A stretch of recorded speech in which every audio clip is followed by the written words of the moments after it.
University Polytechnic, Department of Mechanical Engineering, an ocean of knowledge. Students, I am Ravi Kumar Samadia. Today I will discuss about the Workshop Technology Lab, Workshop Technology Third Lab. ठीक है, जो कि आप पढ़ते हैं इस subject में सिर्फ आपको लैब ही पढ़ना है. एक्चुअली लास्ट ईयर जो होता था कि हमारी थ्योरी भी होती थी और लैब भी होता था, तो हमने जो थ्योरी का पोर्शन है वो रिशफल करके आपको सब्जेक्ट में सिर्फ लैब्स पढ़ना है, जो कि 4 आवर्स का वीक में लोड रहेगा आपका. ओके, तो मैं बात करता हूँ इस लैब की. तो इस लैब में आपको 3 शॉप्स में जाना पड़ेगा, क्योंकि जो हम काम करते हैं वो 3 शॉप्स में करते हैं. एक तो आपका एडवांस प्रोडक्शन टेक्नोलॉजी की लैब में, then second one is your foundry lab. Okay, foundry में आपको हेल्प लेनी पड़ेगी कारपेंटरी शॉप की for pattern making. Okay, and next आपका वेल्डिंग शॉप रहेगा, जो कि एडवांस वेल्डिंग शॉप रहेगा. उसमें अब तक जो वेल्डिंग पड़ी है उसका एडवांस वर्जन आपको पढ़ना पड़ेगा. ठीक है, तो आप यहाँ पर देखेंगे कि जो हमने इस लैब में जो मशीन्स यूज करते हैं उनके बारे में एक बेसिक इंट्रोडक्शन मैं आपको दे रहा हूँ. अभी तक आपने जो पढ़ा है 5S इम्प्लीमेंटेशन पढ़ा है, आपने सेफ्टी प्रिकॉशंस पढ़े हैं, तो इनको आपको इम्प्लीमेंट करना है. और ये जो लैब है आप ऐसी ही लैब आप इंडस्ट्रीज में देख पाएंगे. तो यहाँ पर जो हम देख रहे हैं, हम लेथ मशीन जो हमने वहां पर मशीन शॉप में सेकंड ईयर में जो देखी है वही है, लेकिन इसमें एडवांस वर्जन क्या आ गया कि हम कैपेसिटर लेथ और टरेट लेथ को इस लैब में देख पाएंगे और इस लैब पर काम कर पाएंगे. ओके, देन आपका शेपर मशीन जो है आपकी मशीन शॉप में, उसका एचपी और उसका जो रैम मूवमेंट है वो थोड़ा कम है, लेकिन यहाँ पर जो है वो थोड़ा एडवांस वर्जन की जो इंडस्ट्रीज में यूज की जाती है वो शेपर मशीन है. ओके, देन आपका प्लेनर जो है वो एडवांस मशीन शॉप में नहीं है, लेकिन यहाँ पर जो ये एडवांस हमसे कह रहे हैं, तो यहाँ पर आप लोग प्लेनर मशीन भी देख पाएंगे, आप स्लॉटर देख पाएंगे. मिलिंग मशीन, वहां पर आपने मिलिंग मशीन पर काम किया, यहाँ पर आप हॉरिजॉन्टल मिलिंग मशीन के साथ साथ आप वर्टिकल मिलिंग मशीन पर भी काम कर पाएंगे. ओके, और आपका बेंच ड्रिल मशीन है, जो कि आपने देखा हुआ है. ड्रिल मशीन पर हम जो ड्रिलिंग एंड बोरिंग करते हैं वो. देन आपका थ्रेडिंग मशीन है जो कि ऑटोमेटिक थ्रेड्स बनाती है. ओके, तो आप यहाँ पर इन सारी मशीन्स के बारे में देखेंगे.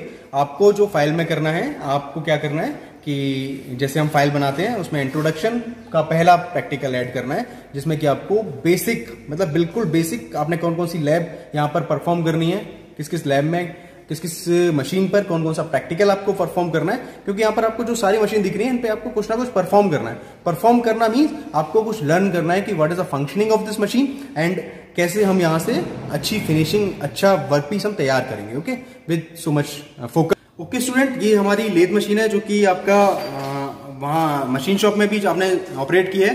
तो सिंपल जैसे आपको पता है, ये हमारा हेड स्टॉक है, ये हमारे 3 चोचक है, 4 चोचक का आता है, 3 चोचक का आता है. ये हमारा टेल स्टॉक है जो कि लॉन्ग वर्क पीस को होल्ड करने के लिए, और हमारा ड्रिलिंग ऑपरेशंस जो हम परफॉर्म करते हैं तो इसकी हेल्प से कर पाते हैं. ठीक है, ये हमारा नीचे ट्रे है. ओके, जहाँ पर चिप्स पैन कहते हैं हम इसे. नीचे बेड है. ये हमारा पूरा कैरेज अरेंजमेंट है, जिसमें ये हमारा रुकना है जरा. ओके स्टूडेंट, तो ये आपका पूरा कैरेज है. कैरेज के साथ आपका ये कंपाउंड रेस्ट है, क्रॉस स्लाइड है, मतलब अगर हम क्रॉस वाइज मूवमेंट कराते हैं तो ऐसे कराते हैं. ये हमारा टेपर टर्निंग ऑपरेशन के लिए हम यूज करते हैं, एंगल पर कट देने के लिए. ये हमारा लीड स्क्रू, फीड शाफ्ट, ये 2 इसके लेग्स हैं. ओके, ये हमारा वी ग्रूव्स कटा हुआ है जो कि कैरेज को मूव कराता है और टेल स्टॉक को भी हमारे को सपोर्ट करके रखता है. तो ये हमारा पूरा लेथ मशीन का इंट्रोडक्शन है कि ये हमारी लेथ मशीन होती है जो कि turning, taper turning, okay, knurling, step turning, parting off, काफी सारे ऑपरेशन परफॉर्म करने के लिए हम इसे यूज करते हैं. ओके स्टूडेंट, अब हम फोकस करते हैं कैपेसिटर लेथ और टरेट लेथ पे. तो ये आप देख पा रहे हैं, ये हमारा कैपेसिटर लेथ है, ये हमारी मशीन जो है ये टरेट लेथ है. इन मशीन्स में क्या है, ये इंजन लेथ का अडॉप्टेशन होता है कि हम इंजन लेथ को हम कैसे इसका ही यूज कर रहे हैं. तो यहाँ पर आप देख पाएंगे कि हमने 2 चीजों का रिप्लेसमेंट किया है. जैसे कि हम बात करते हैं टेल स्टॉक की, तो टेल स्टॉक का रिप्लेसमेंट हमने यहाँ पर हेक्सागोनल टरेट के साथ कर दिया है. और हम बात करते हैं कैरेज के साथ कंपाउंड कैरेज की, टूल पोस्ट की, सॉरी. तो यहाँ पर हम देखेंगे कि ये टूल होल्डर जो है ये हमारे क्रॉस स्लाइड ऐड कर दिया है इसमें. ओके स्टूडेंट्स, तो कैपेसिटर लेथ जो होती है ये स्मॉल वर्क पीस, थोड़ा लाइटर इन वेट और थोड़ी लाइट होती है. काफी सारे डिफरेंस होते हैं इन दोनों मशीन्स में. बेसिक डिफरेंस ये होता है कि ये मशीन जो है दोनों यूज की जाती है, ये मास प्रोडक्शन के लिए यूज की जाती है. कैसे, यहाँ पर आप देख रहे हैं इसको, ये मल्टी टूल्स हम इसमें ऐड कर सकते हैं. एक बार में हमें टूल चेंज करने की जरूरत नहीं पड़ती है, जैसे हम मशीन शॉप में करते हैं ना. कैसे लेथ मशीन पर करते हैं, क्या करते हैं कि टर्निंग का टूल अलग रहता है, नर्लिंग का टूल हमें लगाना है तो उसको रोटेट कर लेते हैं, हमें बी ग्रूव टूल लगाना है तो लगाते हैं, ठीक है, हमें कोई रिवेट बनाना है तो उसके लिए अलग टूल चाहिए होता है, तो इन टूल्स को हमें वहाँ पर क्या करना पड़ता है, कम टूल पोस्ट में से चेंज करना पड़ता है। लेकिन हमें यहाँ पर कुछ नहीं है, यहाँ पर हमारे 6 टूल्स एक साथ लगा दिए जाते हैं और ऐसे हम इसे ओपन करके, ठीक है, और इसको हम मूव करा लेते हैं, तो यहाँ पर हमें टूल चेंज की ज़रूरत नहीं पड़ती है। होता है कि ये पूरा फुली हमारा जो रैम है ना, तो यहाँ पर ये स्लाइडर अरेंजमेंट है, ये आप देख रहे हैं ये पूरा स्लाइड कर रहा है इसके ऊपर, इसमें हमें स्लाइड मिल रहा है। यहाँ पे हमारी लिमिटेशन फीड रहती है, लिमिटेशन डेप्थ ऑफ कट रहता है, बट इन टरेट देखेंगे कि आपका पूरा कैरेज जो है ये पूरा मूव कर रहा है, उसमें आपका सिर्फ स्लाइडर मूव कर रहा था, यहाँ पर कैरेज पूरा ये सेट है। ये जो अरेंजमेंट होता है ये रैम अरेंजमेंट होता है। ओके स्टूडेंट्स, तो ये टरेट लेट जो होती है इसमें यहाँ पर आप देखेंगे रैक भी लगा हुआ है जिसमें कि ये मूव कर रहा है। तो ये जो मशीन होती है टरेट लेट, ये यूज़ की जाती है हैवी पीसेस के लिए। ये जो चक्स होते हैं यहाँ पर हम किसी भी साइज़ का चक वर्क पीस माउंट कर देते हैं। ये आप देख रहे हैं ये मशीन छोटे लेवल की मशीन है। आप इंडस्ट्रीज़ में देखेंगे तो ये मशीन्स जो हैं फिनोमिना यही रहता है कि आपने multi point cutting multi tools add कर सकते हैं हम इसमें यहाँ पर हम 1 होल्डर लगा रखा है, उस मशीन में हमारे 2 होल्डर्स लगे हुए हैं। बट डिफरेंस ये है कि कैपेसिटर लेथ छोटे लेवल की लेथ होती है और जो टरेट लेथ होती है ये हाई लेवल की लेथ होती है, जिसमें कि आपका ये जो मूवमेंट होता है इसमें हम कितनी भी फीड और कितनी भी मतलब ज़्यादा as compare to the capacitor lathe हम more feed and more depth of cut provide करा पाते हैं। स्टूडेंट, तो मेन मोटो ये है कि हम यहाँ पर मास प्रोडक्शन के लिए इन मशीन्स का यूज़ करते हैं, मास प्रोडक्शन का। That is use for capacitor lathe is use for small type component and this use for big और larger type of components. Okay students, आप देख पा रहे हैं यहाँ पर ये है जो मशीन, ये थ्रेडिंग मशीन है। ये हमारा एक क्वेश्चन होता है जिसमें कि हम कटिंग चक को माउंट करते हैं, यहाँ पर हम टूल को माउंट करते हैं या फिर हम कहें टेप को माउंट करते हैं, जो कि यूज़ किया जाता है इंटरनल थ्रेड्स बनाने के लिए। ओके स्टूडेंट्स, यहाँ पर आप देख रहे हैं इसको मूव कराने के लिए हमने सिलेंडर पिस्टन अरेंजमेंट अडॉप्ट किया हुआ है।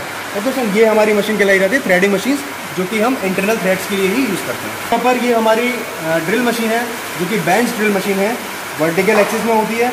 ये आपका पूरा हेड स्ट्रोक अरेंजमेंट है जहाँ पर कि हमें कटिंग टूल को गाइड करते हैं, हम यहाँ से ड्रिल बिट को गाइड करते हैं। ओके, तो ड्रिल बिट के लिए ड्रिल बिट के आपको पढ़ाया हुआ है उसके बारे में। ये हमारा बेंच वाइस है। एक तरीके से जिग एंड फिक्सर का जो अरेंजमेंट देखते हैं वो हम यहाँ पर देखते हैं कि वर्कपीस को भी आपको गाइड करना है और कटिंग टूल को भी आपको गाइड करना है। ओके स्टूडेंट्स, ये डबल हैंडेड ग्राइंडिंग मशीन, ये जो है हमारा 2 ग्राइंडिंग व्हील लगे हुए हैं यहाँ पर, जो कि कटिंग टूल को अगर हमें शार्प करना है या फिर किसी वर्कपीस की सरफेस को फिनिश करना है तो हम यहाँ से कर पाते हैं। इसके ऊपर एब्रेसिव पार्टिकल्स लगे हुए हैं, CBN, diamond dust, aluminium dioxide, silicon carbide, boron nitride, ये जो पार्टिकल्स हैं ये इसके ऊपर बाइंड किए हुए हैं। ओके स्टूडेंट्स, आप यहाँ पर देख पा रहे हैं ये जो मशीन है ये प्लेनर मशीन है। प्लेनर मशीन जो होती है वो वर्क सेम रहता है शेपर मशीन के तरीके से, लेकिन डिफरेंस क्या होता है कि वहाँ पर शेपर मशीन में हमारा कटिंग टूल जो है रैम के साथ लगकर स्लाइड करता है, बट यहाँ पर हमारा वर्क पीस जो है वो टेबल के साथ फिक्स हो जाता है और हमारी जो टेबल है ये इन गाइड वेज के ऊपर गाइड करती है। और हमारा जो कटिंग टूल है वो कटिंग टूल हम यहाँ पर लगा देते हैं। कटिंग टूल को सिर्फ हम हॉरिजॉन्टली और वर्टिकली मूव कराते हैं, तो ये हमारा एडवांस वर्जन हो जाता है। बहुत बड़े लेवल की मशीन होती है, बड़े वर्क पीसेस के लिए यूज़ किया जाता है, हैवी प्रोडक्शन वर्क के लिए हमें इस मशीन का यूज़ करते हैं। तो मूव कराने के लिए हमने यहाँ पर गेयर अरेंजमेंट दिया हुआ है। ओके, तो ये गेयर्स हैं जो कि इस टेबल को पूरे मूव कराते हैं, ऐसे ऐसे करते हैं। फ्रेंड्स, हमारी स्लॉटर मशीन है। स्लॉटर मशीन का फंक्शन जो होता है सेम शेपर मशीन के तरीके से होता है, लेकिन शेपर में और स्लॉटर में डिफरेंस ये होता है कि अगर हमें इंटरनल कोई कीवे बनाना है, ओके, तो हम स्लॉटर की तरफ आएंगे, और एक्सटर्नल कोई कीवे बनाना है, सरफेस स्मूथ करनी है, तो हम शेपर की तरफ आएंगे। क्योंकि इसमें क्या है, कटिंग टूल जो है वो वर्टिकली मूव कर रहा है, लेकिन शेपर में और प्लेनर में क्या है, वर्कपीस ऐसे ऐसे मूव कर रहा है, हॉरिजॉन्टली मूव कर रहा है। बाकी same function as a same. आप यहाँ पर देख पा रहे हैं शेपर मशीन। तो ये शेपर मशीन जो है इसमें रैम का साइज़ ज़्यादा, HP और सारी चीज़ें इसमें है, एडवांस वर्जन है। ओके, तो ये जो शेपर मशीन है ये आपका एडवांस लेवल की है। इसमें जो रैम का मूवमेंट है ये आपका रैम होता है, ये आपका पूरा कॉलम है, ये टेबल है जो कि क्रॉस वाइज मूव करती है और अपवर्ड और डाउनवर्ड मूव करती है। तो यहाँ पर आप क्लैपर बॉक्स देख रहे हैं, टूल पोस्ट देख रहे हैं, बेंच वाइज देख रहे हैं जो कि आपका बेंच होल्ड करें, मतलब वर्क पीस को होल्ड करके रखेंगे। तो ये हमारा शेपर मशीन है, लेकिन डिफरेंस क्या है, ये थोड़ा हाई पावर की है, बड़े थोड़े उस मशीन से ज़्यादा बड़े पीसेस को हम होल्ड कर सकते हैं, हाई एक्यूरेसी ऑक्यूपाइड कर सकते हैं यहाँ से। ओके स्टूडेंट्स, ये हमारी जो मशीन है ये हॉरिजॉन्टल मिलिंग मशीन है। इसमें जो मूवमेंट हो रहा है कटिंग टूल का वो हॉरिजॉन्टली हो रहा है। वर्टिकल मिलिंग मशीन में अपवर्ड और डाउनवर्ड हम करते हैं, लेकिन इसमें हमारा हॉरिजॉन्टली हो रहा है, एक्सटर्नल सरफेस पर हम वर्क कर पा रहे हैं। ओके, जो कटिंग टूल जो है हमारा ये DP कटर होता है। ओके, ये जो है आर्बर पर माउंटेड रहता है। आर्बर जो है ये देख रहे हैं आप, आर्बर पर माउंटेड है single point cutting DP cutter, और जो ये यूज़ किया जा रहा है ये आप देख रहे हैं कि ये टीथ्स बनाने के लिए यूज़ किया जा रहा है कटिंग टूल के। ओके, तो उसका पार्ट जैसे हम बात करते हैं तो नीचे हमारा एलिवेटिंग स्क्रू लगा हुआ है, ये हमारा टेबल लगा हुआ है पूरा अरेंजमेंट, ठीक है। ये साइड में कॉलम है, ये हेड है, ठीक है। तो आपका ये जो समझ में आ रहा है ना, इस पर हम कौन कौन से ऑपरेशन परफॉर्म कर सकते हैं। एंड मिलिंग कर सकते हैं, साइड मिलिंग कर सकते हैं, अप मिलिंग कर सकते हैं, डाउन मिलिंग कर सकते हैं, मिलिंग ऑपरेशंस कर सकते हैं फॉर वेरियस टाइप्स। तो ये यूज़ किया जाता है हॉरिजॉन्टली। ओके स्टूडेंट्स, तो आपने अभी तक हॉरिजॉन्टल मिलिंग मशीन के बारे में पढ़ा था। यहाँ पर आप पढ़ेंगे वर्टिकल मिलिंग मशीन के बारे में। जैसा कि आपने देखा ना शेपर और स्लॉटर का फंक्शन, ऐसे ही यहाँ पर हॉरिजॉन्टल मिलिंग मशीन और वर्टिकल मिलिंग मशीन का फंक्शन है। अगर कोई हमें काम करना है इंटरनल, जैसे अगर मान लो कि हमें किसी गियर के अंदर हमें इंटरनली हमें उसके अंदर टीथ्स प्रोवाइड कराने हैं, कोई स्लॉट्स प्रोवाइड कराने हैं, तो हम हॉरिजॉन्टल मिलिंग मशीन से नहीं प्रोवाइड करा सकते, हमें वर्टिकल की तरफ आना पड़ेगा। फंक्शनिंग सेम है, लेकिन अगर हमें वर्क पीस के मूवमेंट की बात करें, वर्क पीस को हमें एंगल देना है या फिर हमें हेड मतलब स्पिंडल को मूवमेंट देना है, वहाँ पर हम गियर यूज़ कर रहे थे कटिंग करने के लिए, यहाँ पर हम क्या यूज़ कर रहे हैं, स्पिंडल यूज़ कर रहे हैं, ठीक है।